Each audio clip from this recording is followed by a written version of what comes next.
Apostrophes can be used for different things. In this video, we're looking at possession. An apostrophe looks like this. It looks the same as a comma, however it's in a higher position rather than sitting on the line. There are three different types of possession: singular, plural, and irregular. In singular possession, an apostrophe is used to show who the owner is. For example, Daisy's jumper. Daisy is the owner of the jumper.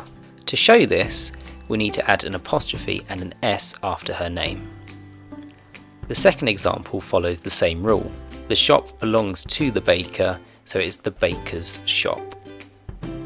In the last example, the dinner belongs to the cat, so again we would add an apostrophe and an S to show that the cat is the owner.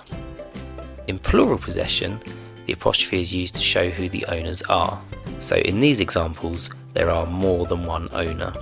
In the first example of the girls' classroom, girls is already a plural word, so it has an S on the end. So for plural owners, you need to add the apostrophe after the S. In the second example of birds' nests, the nests belong to the birds. In the last example, parents' bedroom, the bedroom belongs to the parents. It looks like I've written two different sentences twice, but depending on where I put the apostrophe, it will change the meaning. These pictures show both singular and plural owners. In the first picture, there is one girl, so I'm going to put the apostrophe at the end of the word and then add an S.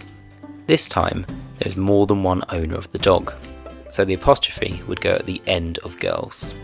Both sentences say bird's nest. Where we put our apostrophe will tell us whether it's one bird or lots of birds. These words already show that there's more than one owner: ladies and children. In the case of ladies, there's already an S at the end of the word, so the apostrophe goes afterwards.